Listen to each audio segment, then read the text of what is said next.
Hi, welcome to this hands-on video on k-means clustering. I've taken a dataset from Kaggle which is on technical customer support data.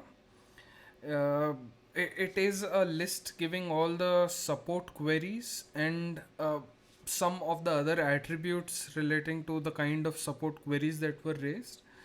The fundamental idea is, can we use this support data and then try learning from it to be able to help improve the entire customer experience.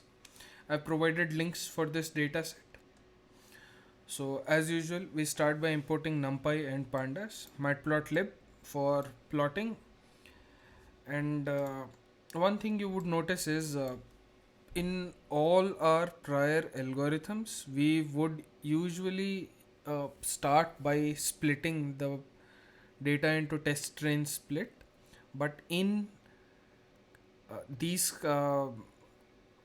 clustering type of problems in unsupervised learning, we don't have a concept of test train split. We would not do this, so we would not require this library. So for clustering, we would use k-means algorithm. So we import k-means from the cluster module of sklearn. I also import z-score because I would want to scale my data. I have saved all the data onto the usual path. I read it directly from the GitHub. Let's see how the data looks like. So data usually, this data set in particular contains one record of each type of problem.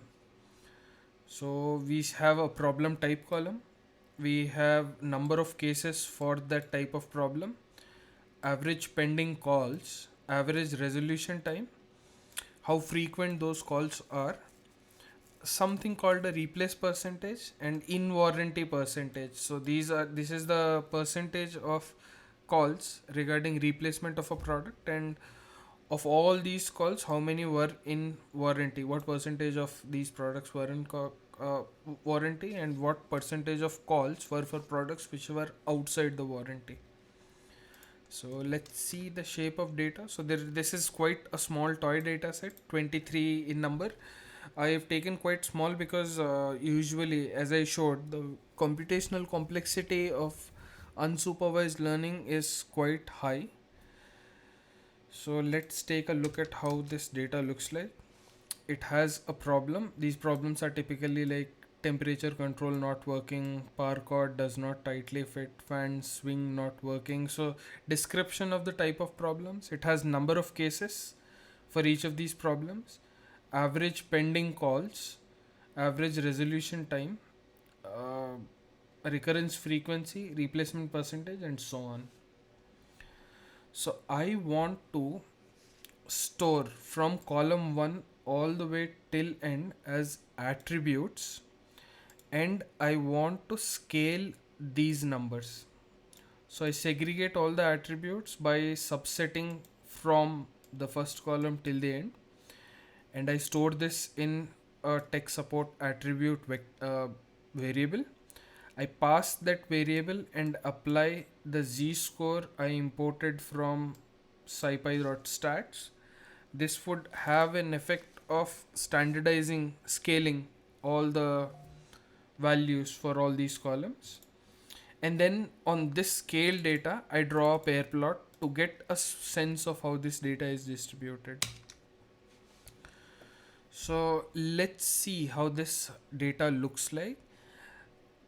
Especially in clustering type of problems, pair plot would be very uh, would give a visual cue to how many type of clusters or how many number of clusters do we want. While it will not tell exact number of clusters, if we observe this diagonal, so this would give number of cases. It's distributed like this. But if we see something like this, that average resolution time, we know that there are two possible type of groups a little separate from each other.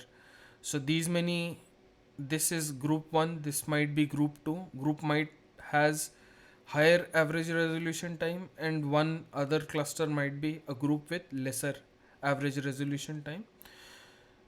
This here gives 4 distinct groups. This gives 2, this gives 2. So on the way I make sense of it is the highest number of modes that I see would be the minimum number of clusters I would target. So this shows clear pattern for 4 distinct type of clusters. Perhaps these might be with based on replacement percent or something, but let's see. We have a slight guidance on the number of clusters we might be looking at. So let's now use k-means clusters. So because we don't have the number of clusters, what I'll do is I'll first import cdist function from scipy spatial distance module.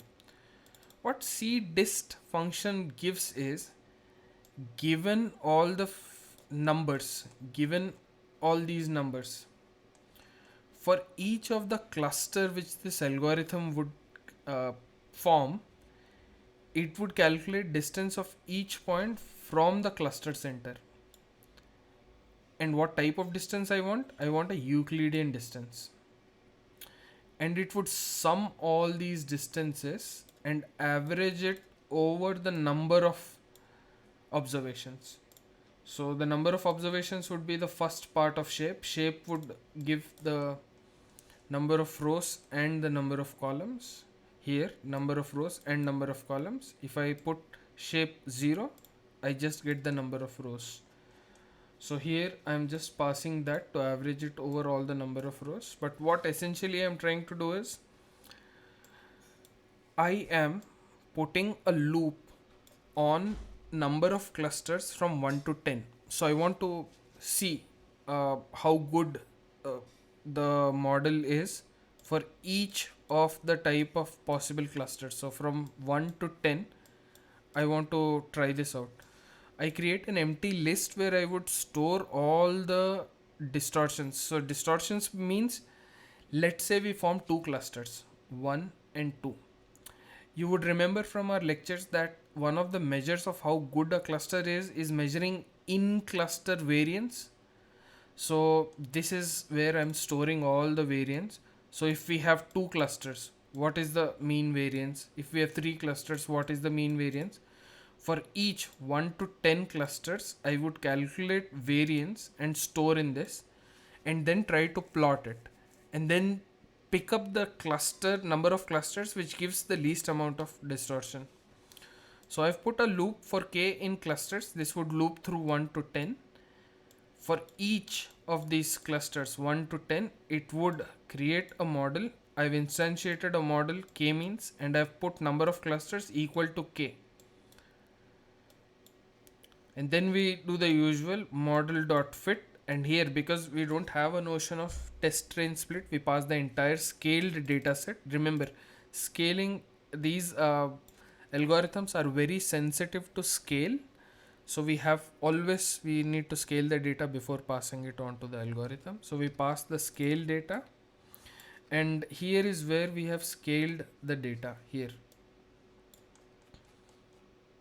So I pass the scale data, and then I use model.predict. Now what model.predict does is,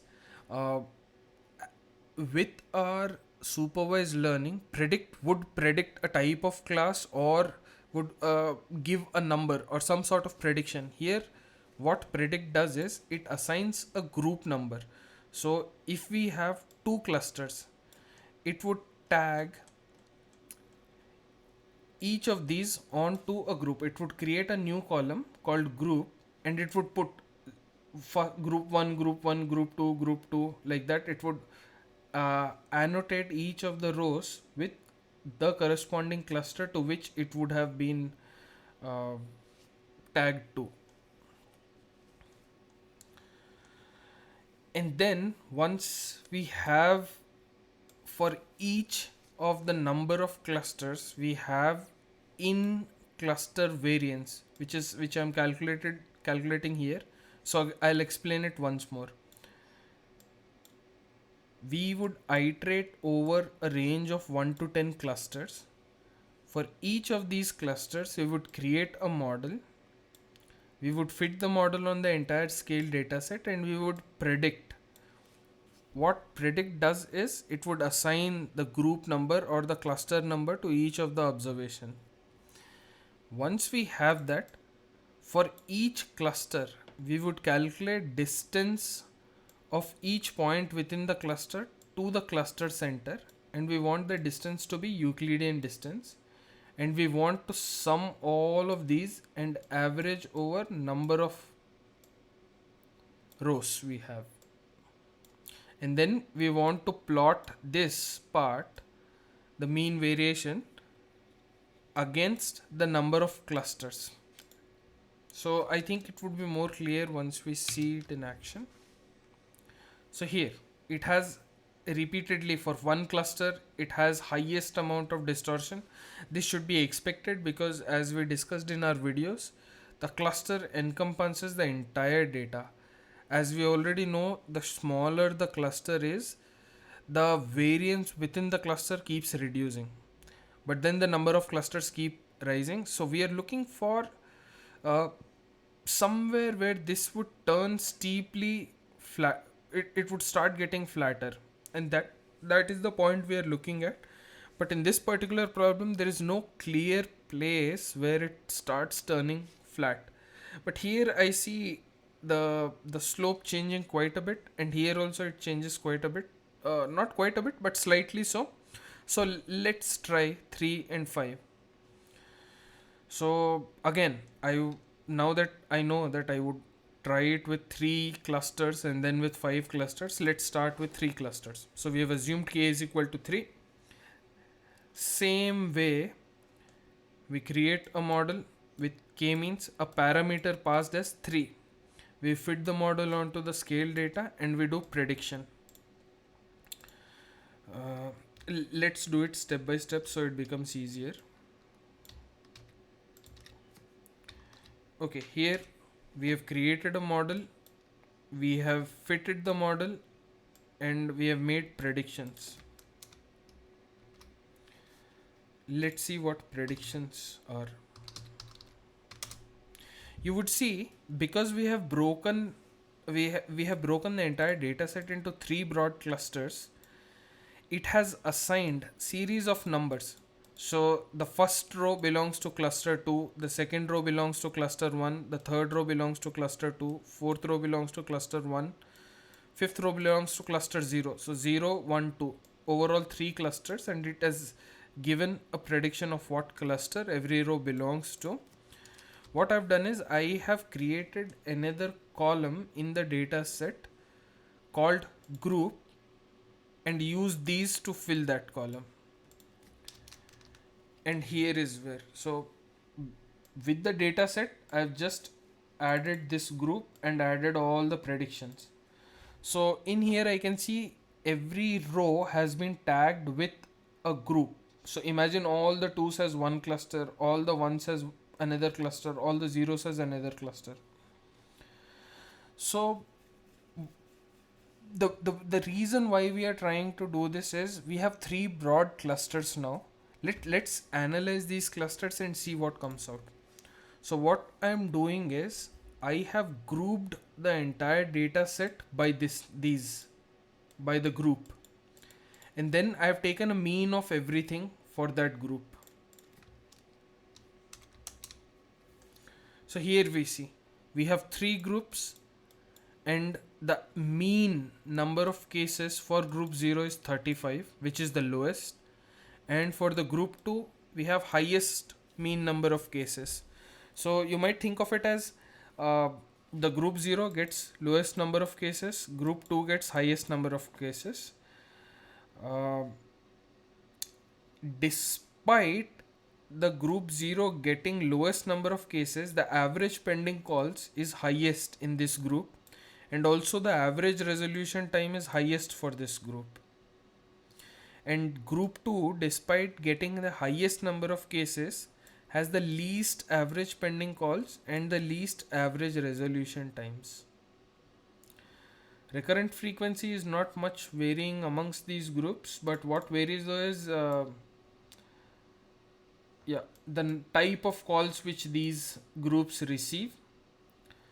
So perhaps my assumption is the reason why group 0 has low number of calls but still highest average resolution time is because most of these calls come as from products which are within the warranty period, and these might be the type of people who would have questions as soon as they buy a product or within certain time, and then hence they call and they need some more time to be resolved perhaps. But let's see what the broader purpose of this is.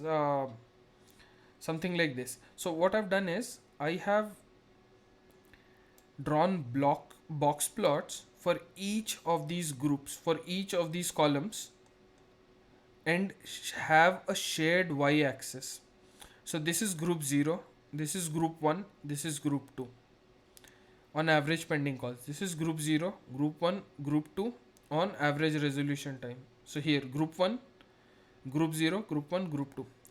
What you would see is what our algorithm has done is it has taken the entire data set and broken it to three distinct groups, and here these box plots would clearly show how distinct these groups are. So the average pending calls for group 0 is very different from this group, which is very different from these group. Same way, average resolution time is very different from each of these groups. Warranty percentage very different. So our algorithm k-means has clustered these in a way which very cleanly segregates. So the cases within this group are more similar to each other than this group, and this group is very different from this group. That is in a sense what k-means has done. Now I'm using the same code to, but with k is equal to 5 now, and then what that would mean is now we have lot more groups. So again I do a group by and use the same code to see what is the average for each of these groups. I've plotted box plots for same. Again you would see there is some sort of very clean segregation, and each group is very distinct from each other. And a further analysis of this data requires quite a bit of domain knowledge, but usually that's how these problems are deployed. You first segregate into different type, and based on what you're looking for you would further investigate perhaps on why certain groups get high number of cases. And in this case, let's say we have very high number of cases for group 0 as well as high average resolution time. I'm sorry, we have very low number of cases for group 0 but very high average resolution time. Can we transfer some of the people from this group to this group to see if this is driven by expertise, or we can then start doing various sort of experiments, and which wouldn't earlier have been possible just by looking at this data. So this is how clustering algorithms usually help us solve unstructured type of problems where your problems are not very clearly defined. So in next video we are going to see a hands-on demonstration of hierarchical clustering. We saw in this video k-means clustering. K-means is a centroid based clustering mechanism. Another broad type of clustering is so we saw